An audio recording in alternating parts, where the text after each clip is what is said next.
With the week rolling forward, we're glad you're taking 10 minutes for our Tuesday show. I'm Carl Azuz. First up, a high-level defection from a communist nation.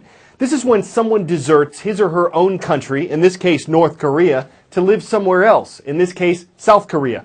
Tens of thousands of North Koreans have done this before. Their lives back home are strictly controlled by the North Korean government. There's widespread poverty and hunger. But the defection announced yesterday could be of the highest-ranking North Korean military official ever to do it.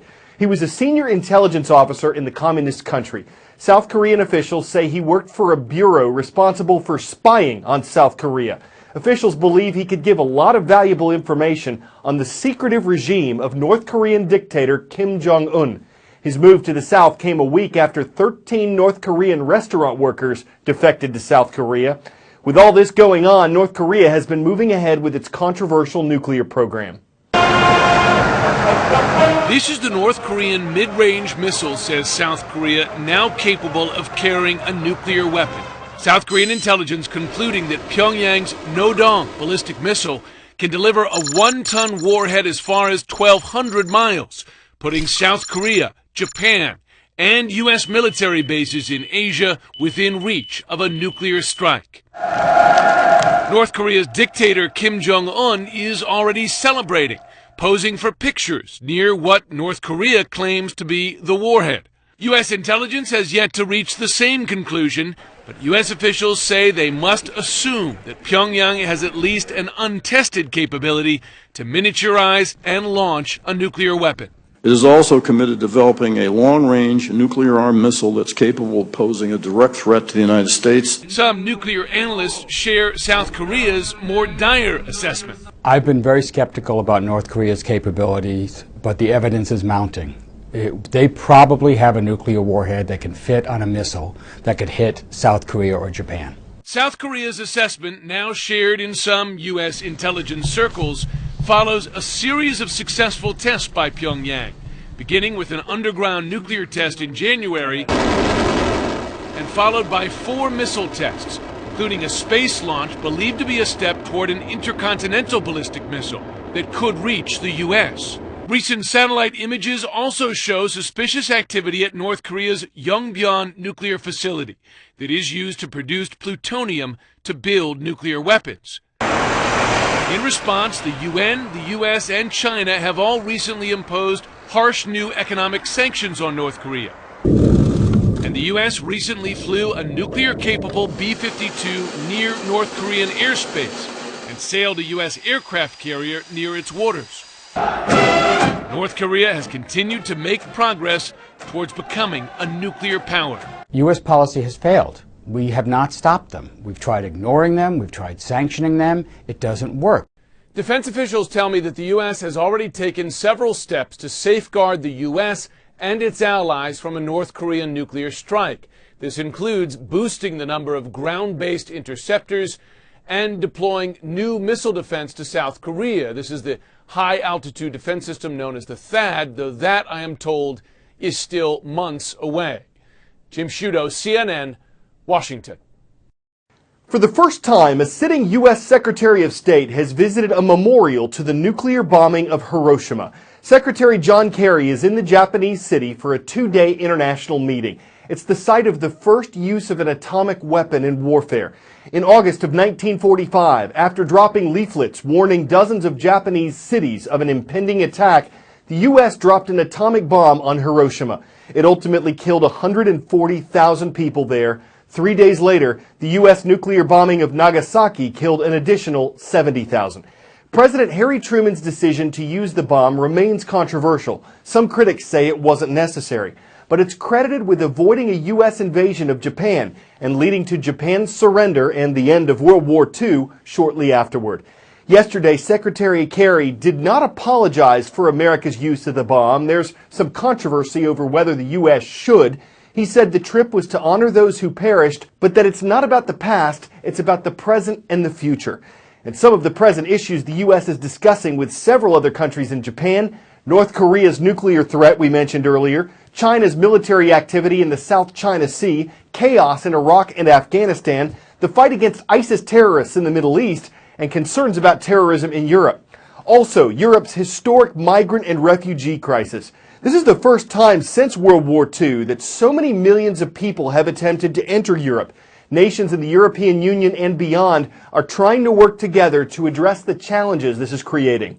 One for one. It's the expression that's being used to describe the part of the European Union's migration deal with Turkey that says for every Syrian that is returned from Greece to Turkey, the European Union will then accept one of the 2.7 million Syrians that are said to be sheltering in Turkey. The process of choosing which Syrians will be taken from the camps and given a new home in Europe will focus on the most vulnerable, so women and children in particular.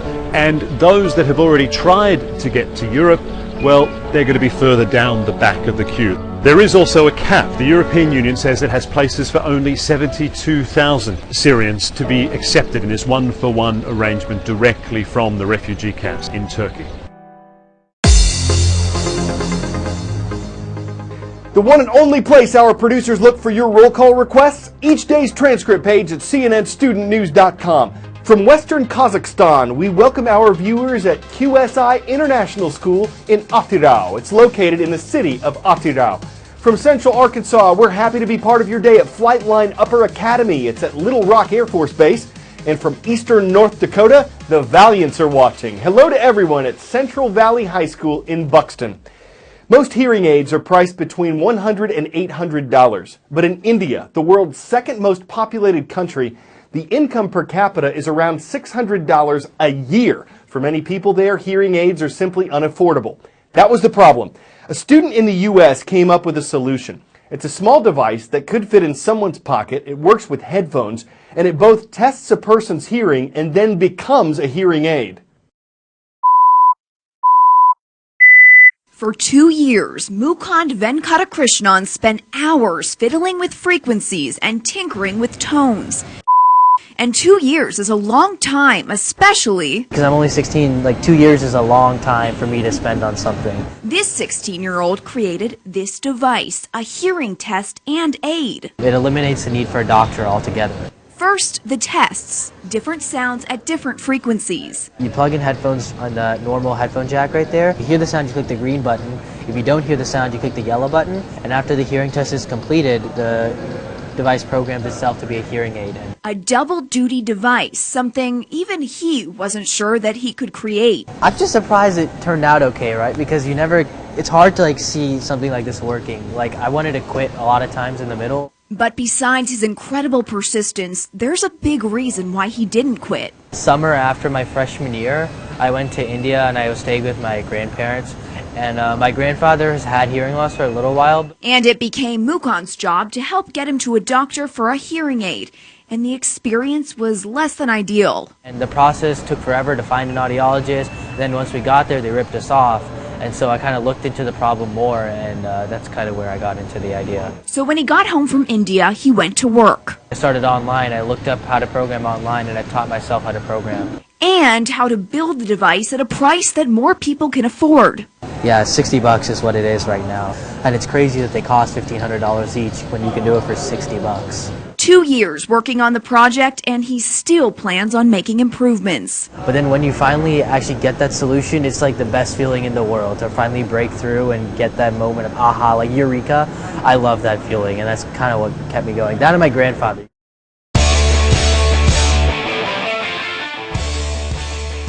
This is one of the more relaxing Guinness World Records we've shown you. All participants have to do really is lie down on a mattress. It's the largest human mattress dominoes record. 1,200 people, 1,200 mattresses, and 13 and a half minutes of folks claiming a title by laying their sleepy heads.